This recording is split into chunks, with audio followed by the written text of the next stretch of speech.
शनिदेव 29 मार्च 2025 का वो दिन जिस रात के करीब 10 बजे के करीब शनिदेव प्रविष्ट कर चुके हैं, ठीक आपके जीवन में इनकम के भाव पर 11वें घर पर कहीं कोई समस्या नहीं है। शनि कहते हैं, मैं जहाँ पर रहता हूँ उस स्थान की वृद्धि करता हूँ, परंतु माना जाता है हर सिक्के के दो पहलू होते हैं और उन दो पहलुओं को जानना बहुत ज़रूरी है कि कहाँ कहाँ हमें सफलता मिलना है और कहाँ कहाँ हमको ध्यान भी रखना होगा। ज्योतिष के अनुसार स्थान हानि करे जीवा, अर्थात देव गुरु बृहस्पति जिस भाव पर होते हैं उस स्थान की हानि करते हैं और जिस जिस स्थान को देखते हैं उस स्थान की वृद्धि करते हैं।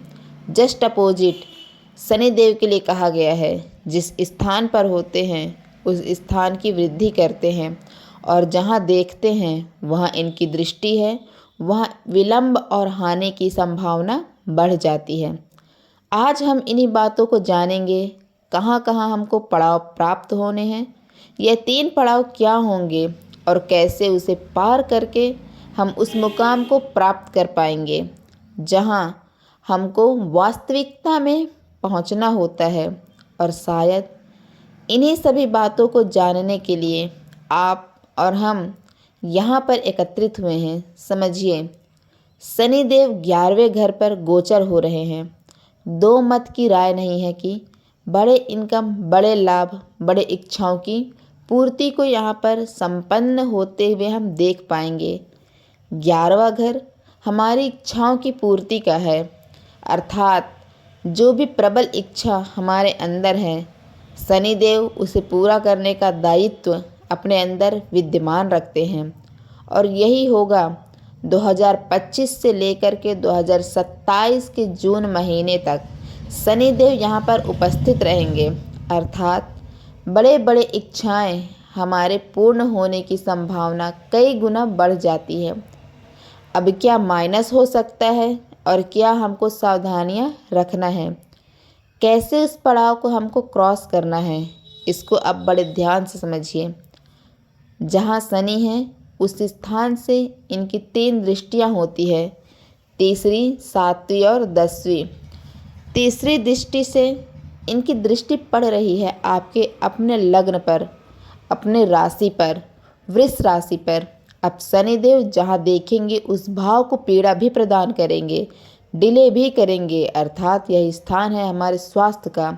हम यदि अपने स्वास्थ्य को बेहतर चाहते हैं तो हमें आज से ही एक नियम बनाना होगा, योगा, व्यायाम, प्राणायाम का, क्योंकि जब राशि पर शनिदेव की दृष्टि है, अर्थात समस्या कहाँ आ सकती है, हम पर आ सकती है, स्वास्थ्य में आ सकती है और किसी सफ़र तक की, किसी शिखर तक की यात्रा में जो सबसे बड़ा बाधक होता है वो स्वयं हमारा स्वास्थ्य होता है।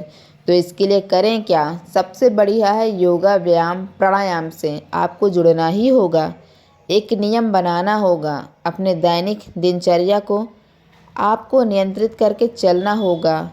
तो निश्चय मानिए आप उस शिखर को प्राप्त कर पाते हैं जहाँ तक आप पहुँचना चाहते हैं। शनि को आपको एक इवेंट देना है। कौन सा इवेंट देना है?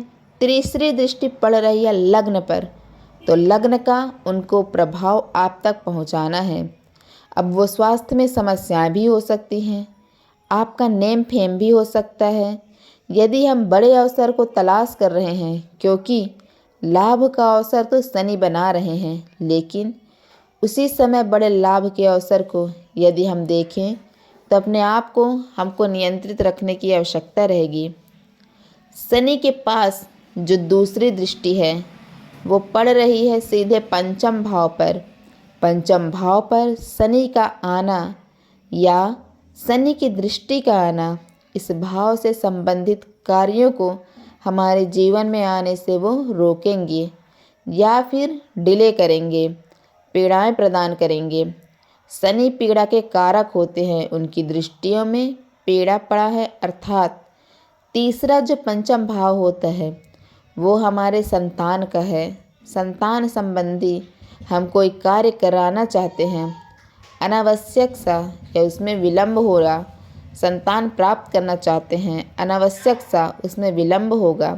पंचम भाव हमारे डिसीजन के होते हैं, तो डिसीजन में हम अमल तो कर रहे हैं लेकिन उसमें भी विलंब होता है।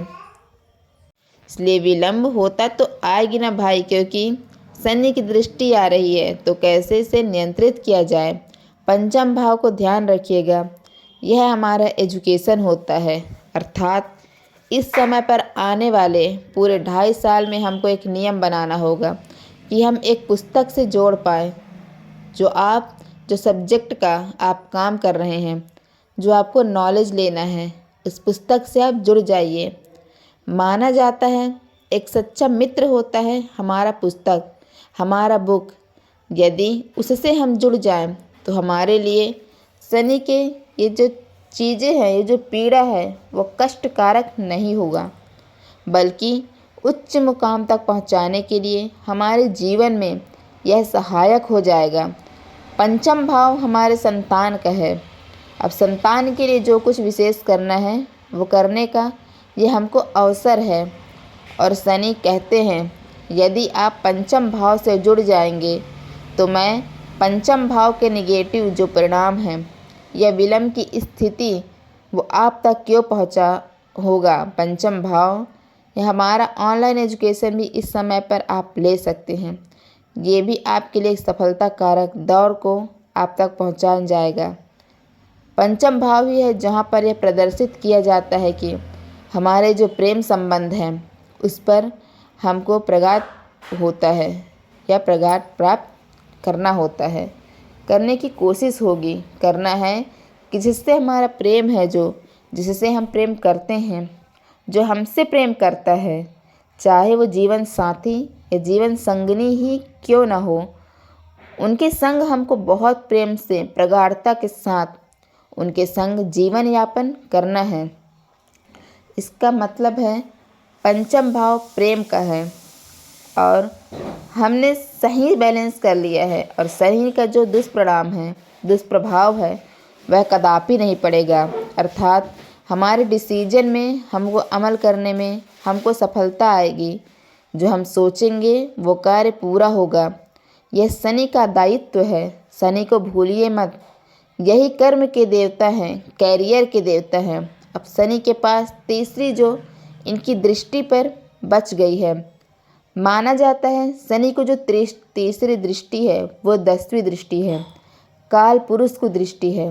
काल पुरुष की कुंडली में जो 10वीं दृष्टि है वो कर्म का भाव होता है, और सीधे इनकी दृष्टि पड़ रही है अष्टम भाव में। ये बहुत अच्छा हो गया। कारण इसका क्या है कि अष्टम भाव रुकावट का है, परेशानी का है, और किसी भी इवेंट को विलंब करने का स्थान है। पीड़ा का स्थान भी हम अष्टम भाव को ही मानते हैं। अष्टम भाव ही हमारे बदलाव का है।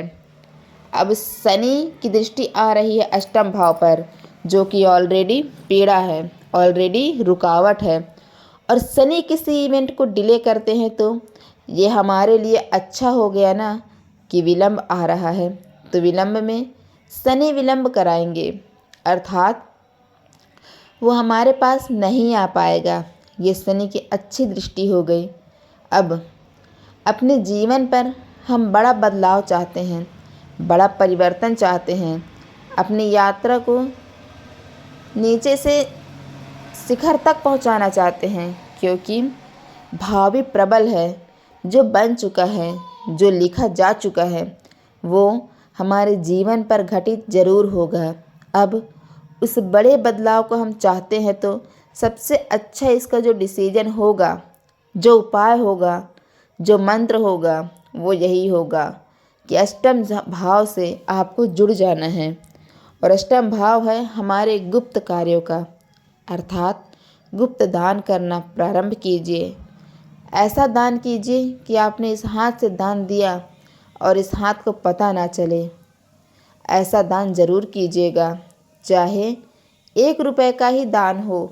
किसी मंदिर में, किसी देवालय में, किसी धर्म स्थान में वह दान आप दे सकते हैं, या फिर किसी भी ज़रूरतमंद को यदि आप दान करते हैं, अर्थात आप अष्टम भाव को प्रभाव में ले आए और इसके फलस्वरूप वो मुकाम हम प्राप्त कर पाते हैं जो हमको वास्तविकता में प्राप्त करना है, अर्थात शून्य से शिखर तक की यात्रा यदि हम चाहते हैं तो अष्टम भाव से हमको जुड़ना होगा, जो कि गुप्त दान का होता है।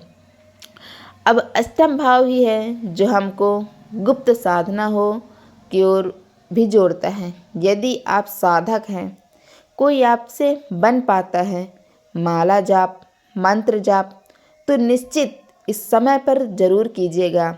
शनि की दृष्टि अष्टम भाव पर आ रही है और इससे इन तीनों पड़ाव को हमने क्लियर कर लिया, पार कर लिया, तब तो जा कर के हमको 11वें भाव पर शनिदेव का जो शुभ प्रभाव है वो हमको प्राप्त होगा। ध्यान रखिएगा, शनि का जो गोचर होता है वे 11वें घर पर बहुत अनुकूल माना जाता है, बहुत शुभ माना जाता है। और इसी गोचर के दरमियान शनि हमारे बड़े लाभ, बड़े लक्ष्य को हम तक पहुंचा पाएंगे।